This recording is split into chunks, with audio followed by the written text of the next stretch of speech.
Hey, thank you all so much for joining another episode of Celeste The Therapist podcast.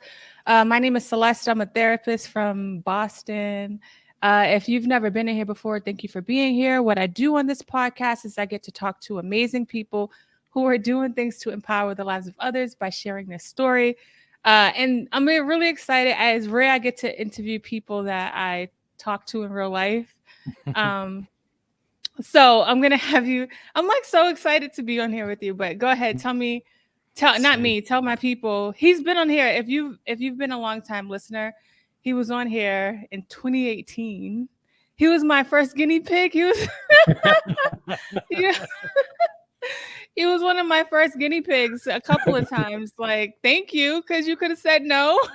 Yeah, like that's not um, gonna happen. tell people who you are. Okay, Dave Capozzi, and it is just an honor to be here. I'm a high school civics teacher. I was once clergy. I was a pastor. I've worked with people experiencing homelessness, which is how I met Celeste. And now I have a podcast called Dig New Streams, and I spend my time doing that, raising my kids and teaching, and that's pretty much me. Nice. Yeah. Nice. I'm excited. So, Dave came on a few years ago. I was gonna say a few episodes ago, a few years ago, and we talked about racism, and we also, I forgot what else we talked about. We had we another episode. it was about religion, just mainly like Religion, yeah, yeah, yeah, yeah. yeah. And so, religion is something. So I grew up in church is something that you and I talked about, and I talk about periodically on here. But as an adult, I feel like I've become more spiritual, Mm. and I've also understood begun to understand the difference between spirituality and religion. It's two different things. What was, just so people can have a little background on your like religion or spiritual journey? What did it look like for you?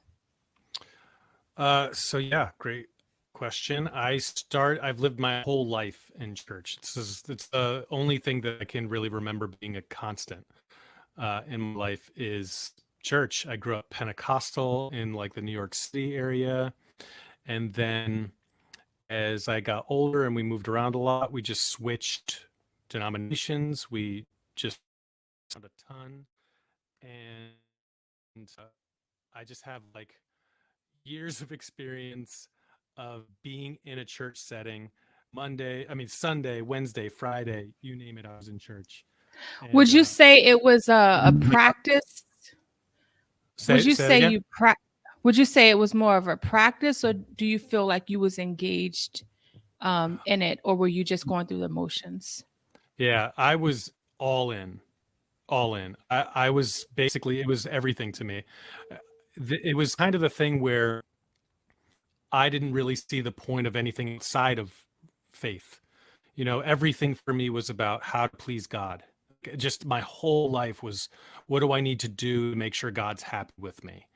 And so going to church was just a given. It was part of it. And then outside of church, devotions, you name it. And that was all the way. I mean, I went to a Christian high school when I was a junior and senior high school. I went to a Christian college. And then, yeah, it just has always been a major part of my life, not just like the tradition of it, but like really felt it. Yeah. And one of the things that I want to talk about today, or we're gonna like discuss, is like spiritual hurt and spiritual trauma. And I think that naming something like that can be really hard for people. But just in the practice of what I do for a living, I've actually sat with a lot of people that have been hurt um, and from church. And For so sure. it's not something people like to talk about because I think that, like, for me growing up, I when things went wrong, I thought I did something wrong Yeah. because the way it was framed was that if you do this and do that, things are going to be okay. And so no one talks about the struggle of life and that it happens. And if people follow Dave on social media, I'm sure some people that don't really know him would think he's anti like everything that has to do with religion.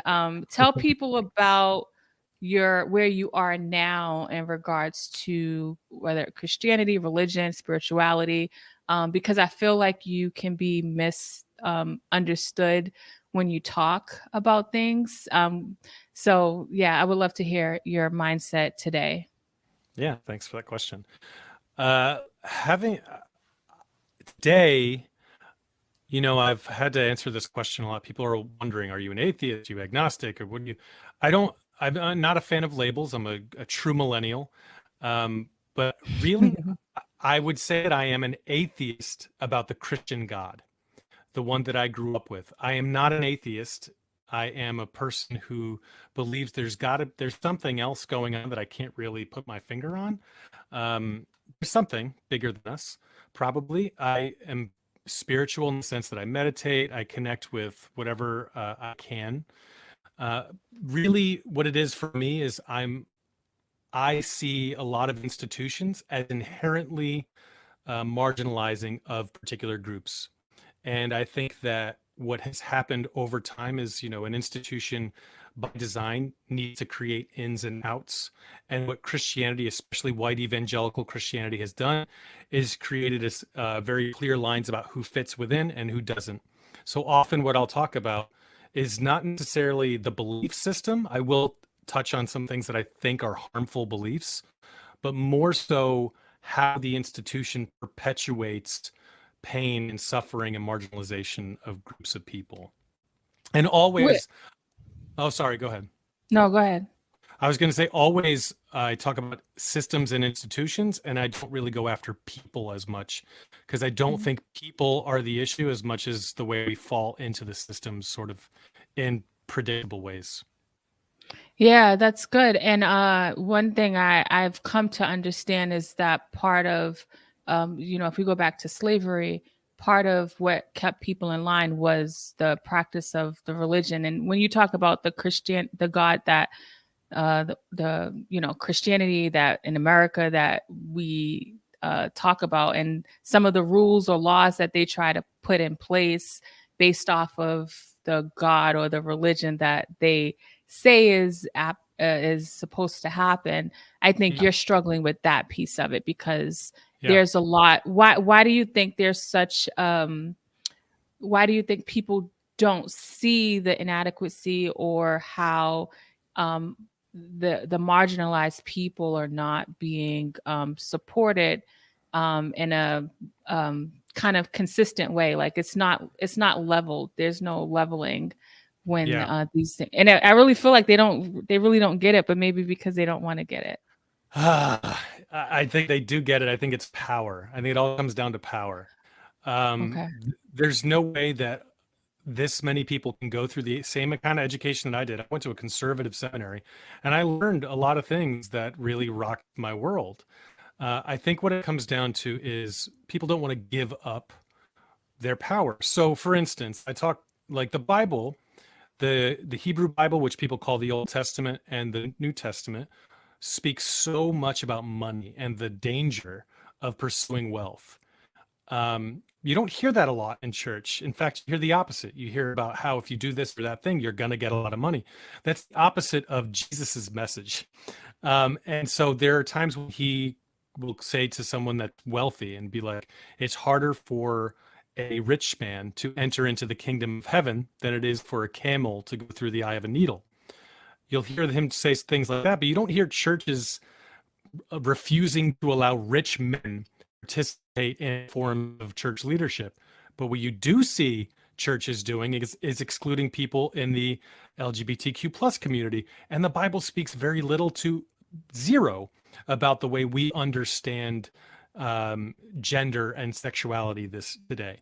So it's about, to me, it's about power. People know these things. They just aren't willing to address them because they've ingested some kind of belief that's been passed down to them. It's not about being, people will say, oh, we're biblical, we're holding the line. They're not biblical, they're just culturally conservative. And Yeah. that's important to point out, that to be biblical would mean all sorts of things. It's not one standard thing. That's true. And I think that for some people like my mom and like people's parents and the systems they grew up in, that's been part of their identity.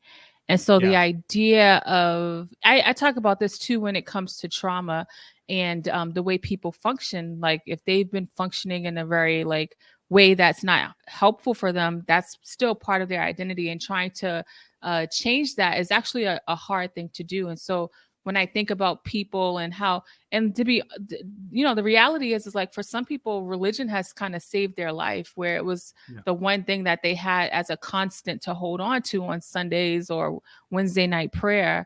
But one thing that I noticed is that the other days, think life felt like it was in shambles for people, which I'm like, like for me as I always had like a therapist mind where I Mm. thought about things deeper and I'm like, this doesn't make sense. Right. And so I think that because of the identity piece too, that prevents people from really seeing the full picture. What are your thoughts about that? Oh, I have so many. So I was not the critical thinker that you were from a young age. I just bought in.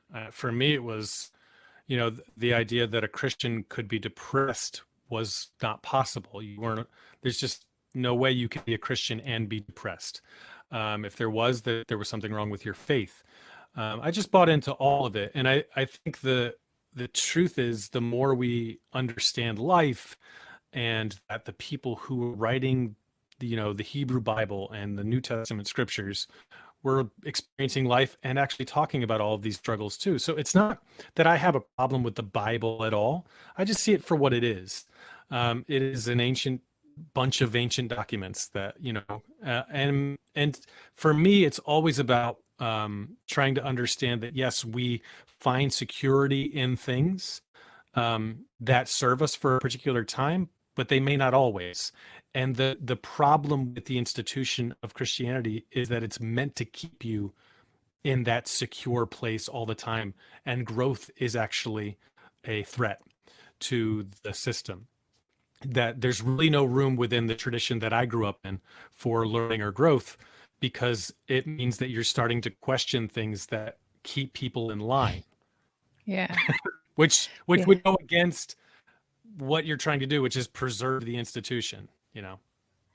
Yeah, that makes sense. And when I think about church hurt or spiritual like trauma, I don't think it's intentional. Like I think people that kind of go into clergy world, I really think the mindset isn't pure and intentional. But I think that the reality is like we're dealing with humans, Yeah. and we are dealing with some people that are just so used to being in the system, um, and unfortunately, people get hurt. What are your thoughts about that process, about the trauma that people experience?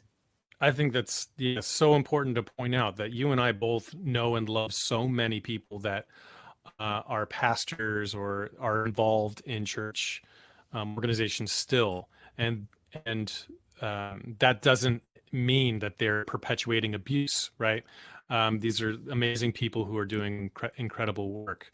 It's that the system leans that way, right? So what it teaches you within the system, that I can only speak from my own experience, but I know there's a lot of people that have experienced this.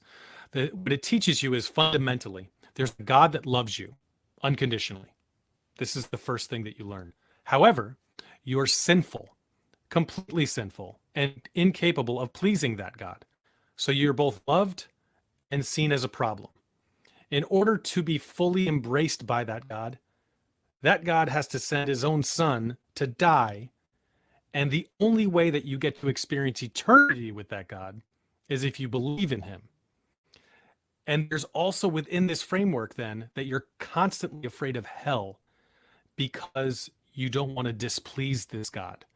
So imagine being a 6-year-old, 7-year-old kid, and you hear that your father in heaven loves you unconditionally, yet you're perpetually afraid that God will send you to an eternal fire where you'll suffer all that is the definition of abuse, like on a cosmic scale. Like it's not just, Hmm. like we know that you can feel that in a family where one of your parents loves you because Hmm. they they do the way that they know how, but you also Mhm. might be terrified of them, Yep.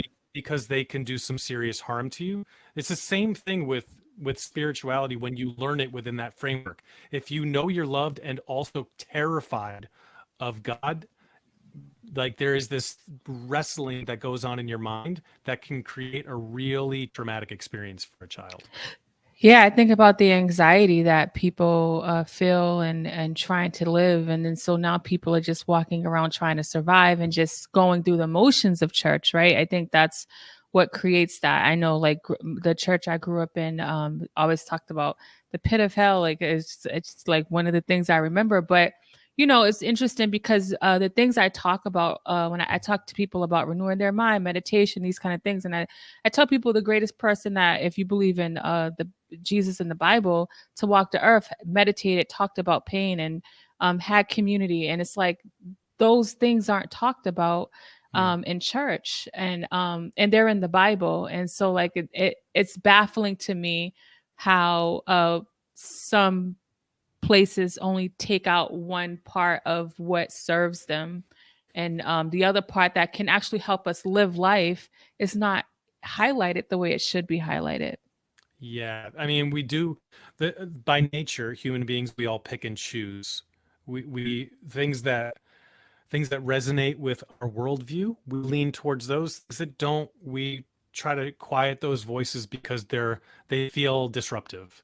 So it's a natural thing that we all do, which is why we get people, the churches, political groups that lean one way and can't listen to the other. When life is far more complex, we can hold multiple truths at the same time. And that's really the story of the entire Bible. There's like, this is something that most Christians might not like to admit. There are contradictions all throughout. And I think people knew that when they put it together, and it wasn't a threat to them. I think the way that our minds are formed now, we're afraid of contradiction because we think that somehow it means that we're wrong or bad. And that's not what it means. Well, I mean, I think a lot. If you grew up in America, we're taught black and white. I had shared on Instagram a few months ago. My son was looking at like a pink blue helmet, and I was Mm. like, "Oh, that's pink." I was pointing it out as if he didn't see it was pink, and he said, "Yeah." So what's the problem? And I remember saying to myself, like, "Yeah, what is the problem?" Like, but Yeah. my mind has been trained that pink is for girls and blue is for boys. Even when they do the Right. gender reveal, pink and blue. We have Yep. such a black and white way of thinking about life and things. And I think to your point of with the religion aspect of it, it's like if we start to talk about these different things that are there, then we're gonna have to like really hold to truths, and we're not used to doing that in America. And we're not good at that. And We're not. the thing you asked what what I believe in. I like for I feel like my mind has been opened and now it's more free. Because I feel more free, I'm not afraid of any conversation. There's no Yes. there's no conversation that is too disruptive. And which means you're not going to offend me. Like if I'm thinking something that is maybe not all that helpful, I'd like to be challenged in a way that helps me to think in a way Yes. that's more charitable, more loving. And I think that openness has a real benefit to me. And one of the reasons that I like to have these conversations is because I feel like everyone should be unstuck. We should all Yes. be sort of like set free from a lot of the things Hmm. that hold us back. And religion, Christianity, really, because that's my only experience of religion is Christianity, can be very confining and keep us from experiencing a lot more life. And just for like your awakening it, because for people that may be in this battle right now and may find some type of like understanding to what we're saying, and they're like, wow, this makes sense. But that like transformation for you, I'm sure wasn't easy. We've had so many conversations over the years, but just really like this identity that you've had your entire life, to have to rethink Yes. it was really challenging, right? Oh, Celeste, it was so painful. I Hmm. remember as each layer started to dissolve away. Let's say it was like creation. I used to believe in 6-day creation. That dissolved away. I used to believe in a virgin birth. That dissolved away. I used to believe that Jesus rose from the dead. That dissolved. Like all of these things start to go, and it hurts the whole time because Hmm. within Christianity, it's focused more on what you believe than what you do. Hmm. So your identity is formed in like the thoughts you have. And if those thoughts or beliefs start to fade away, where do you belong? And Yeah. so much about what it means to be a human being is belonging. And that all of that tied together is such a like grueling process that you don't want. I didn't want to Yeah. stop. I didn't want to stop. No. I wanted to, I kept like for years and years agonizing and trying to believe the things that I'd always believed in, and I just couldn't do it anymore. So I feel for anyone that's going through this process and feels the agony that is Yeah. deconstructing Christianity. Yeah. And also, like, just being a white male with privilege in that system as well. Like, these are conversations that we've had over the years. And in fact, um, when I was in college and heard the word white privilege, I came to Dave. I'm like, what does this even mean?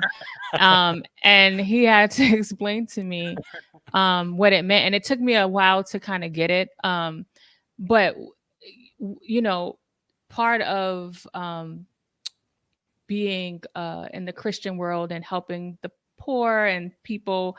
And I think that you didn't even realize that you had privilege in that way because you were doing all the right things. And I'm sure that's what the people that attack you feel when you're attacked. They don't understand. For people listening, Dave is a white male.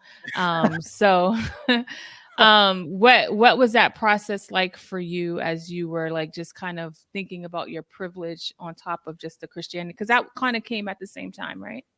Yeah, it all feels like it started to Yes. tumble. Hmm. And I think it's a really challenging thing because the challenge is not to separate yourself from people when you start to learn new things. It's Yeah. like, well, I'm learning this, and so you should be too, or I'm better than you now. And I'm not. I'm still a white male who's been infected by white supremacy by growing up in this nation.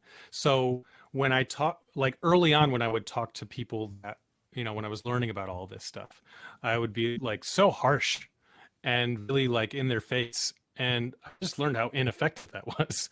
I was like, relationships were suffering. And I think now my hope is to bring people along. So I'm always trying to learn new ways of expressing what does privilege really mean. Because the truth is, uh, we all see everyone sees themselves as good. We all give ourselves way more the benefit of the doubt than we give other people. So when if someone says to you, you're privileged, and that means that equals bad, that equals evil or sinful, you're going to immediately go into defensive mode. So I know that that is true of a lot of my own life. So I need to be a lot more understanding when I'm having those conversations because I'm a white guy who could probably communicate with white people in a way white people aren't willing to listen to people of color or someone else that they perceive to be judging them. Right. Because I can totally see how it feels threatening, or it feels kind of like, yeah. Like if you're in a relationship and you're like, you did this to me, you automatically shut down. I think just seeing someone else from that you're not familiar with, it kind of feels like, but you don't understand me. And So I can I've been see. there. Been there. I went Mhm. through it. I went through that whole process, and the like learning about privilege is layered. It's like all of these different pieces. I'm privileged in this way, I'm privileged in that way. And it's not a bad thing, it's just reality. So coming to grips with that is just, yeah, another one of those like, oh man, another thing that I have to learn to like work through. But it's good. It's all Yeah. good. Yeah. The so what I love, like thinking about solutions when it comes to like spiritual hurt.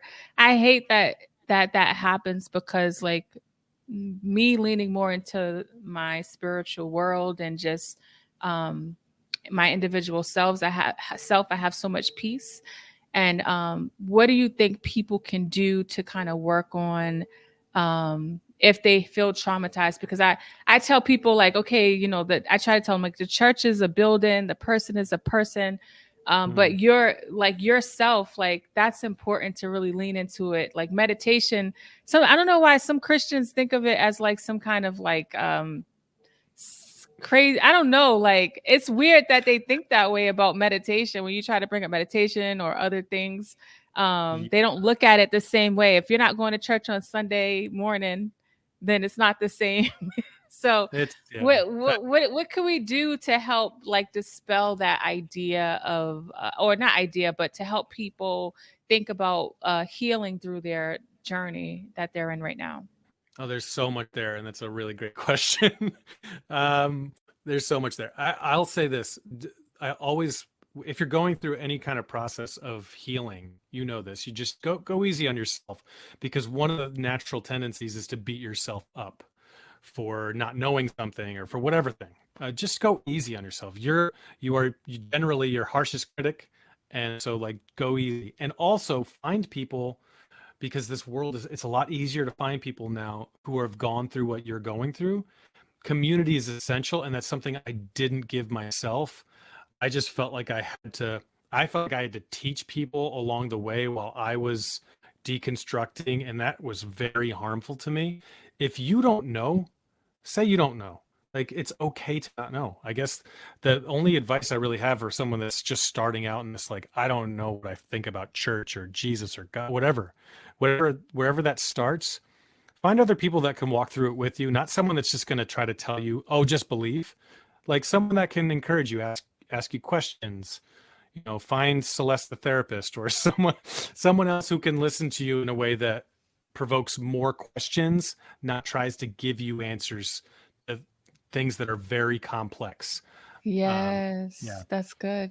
And because there's this wellness wheel, and part of the wellness wheel talks about financial, emotional wellness, but one of them is spiritual wellness. Yeah. And I believe that it's the relation. I believe that, you know, whether you want to say the universe, God, whatever, like I feel like we're guided if we make time to be still. Like I feel like we can have answers. But I think sometimes when people have been hurt by church, they lean away from anything that has to do with like peace or stillness, and I think Right. we suffer because of it. And so Yeah. what's your thoughts about that? I think that's part of the healing process. I think it's like a detox. Um, Mm, for me, it's been 3 years since I've been in any kind of institutional, religious space. But that doesn't mean I haven't practiced some kind of spirituality. But that has come mhm. after a long time of just being like, I can't. I just don't want anything to do with it. And Okay. I think give yourself the freedom to do that. Whatever you need to get over and work through a lot of that pain. And sometimes it's just going to be like spirituality is nonsense or meditation's nonsense. You might say that now. A year from now, you might Yeah. change your mind. And I think that's Mm. just it is what it is. It's the journey. I like that. That's a good point that you're making. Especially if you've just been hurt, trying to like jump into something right away can be hard. So Yeah. giving yourself grace is important, and not being hard on yourself, and recognizing, you know, like not having, like, let's say you've been hurt by religion and you've taken a break, not having it can feel foreign. But maybe that's what you need, right? Like, so Yeah, for thinking about sure. what you need is important, because I not just with Christianity or religion. I think in a lot of ways we just kind of operate in America like we're taught to just keep going, and there's this blueprint for success. And so like a lot of times we find ourselves operating just out of staying in a system that we were taught is supposed to be that way. Absolutely. Not doing things like everyone else is actually a hard thing to do, but it's actually freeing. Like Dave and I, that, you know, we talk a lot, there's a lot of freedom in the way we live now because Yes. we chose not to do things just because we're supposed to do it. I put that in quotation marks. Yeah. Whatever the supposed to, wherever it comes from. I think one of the Yeah. most spiritually nourishing things you can do for yourself sometimes is to just let go of those expectations, because the thing that we were brought up with was so heavy with expectations on who you're supposed to be, how you're supposed to think, the way you're supposed to look, act, and feel, that it's okay to just let that go for a while. Yeah, that's good. This was good. Yeah. I'm thankful for you for coming on for the third time. But can you tell people the name of your podcast? Dave, one night he was at my house and we were talking. I was like, yeah, like you could totally do a podcast. And next thing you know, he's like sending me his podcast links. And I was like, yo, this is crazy. And it's so good. I love it Yeah, because it's just regular conversations. It's like feels like conversations that we have all the time with other people. exactly. Well, I've had Celeste. I think you've been on. Well, you're definitely the guest I've had the most on the podcast, so like five or six times. But yeah, if it weren't for you, I wouldn't be doing it. So it's called Dig New Streams. It's on Spotify, iTunes, It's Pandora, and all everywhere. that. We have a lot of conversations about spirituality, but I've got people. It's people who are atheists, Christians. I've had a Jewish rabbi, people who just like are looking to have a more meaningful conversation about life. And a lot of people, for me, the title is about like you've gotten to a certain point and you're sort of looking for something more. And there's life all around us. It's just a matter There of is. whether or not you're looking for it. And I'm looking for it. So I'm looking to have conversations with people who are also looking for life in new ways. So that's really the concept. And it's just great conversations with amazing people like Celeste and others. Oh, thank you. It's Yeah, been this is fun. really good. Check it out. Well, And you have to be on it because you told me to do it. So and that last thing I'll say, Jesus was in the streets too, talking to people. So like yeah, he's life is everywhere. And that's right. I love the concept of the podcast. It fits you so well because you know how to bring people together and you have a really good ear to listen and yeah, the conversations are really good. So thank you. Thank you for making time to come on. I appreciate you so much. You're the best, Celeste. Thank Dig you. New Streams, and you will find it in the show notes.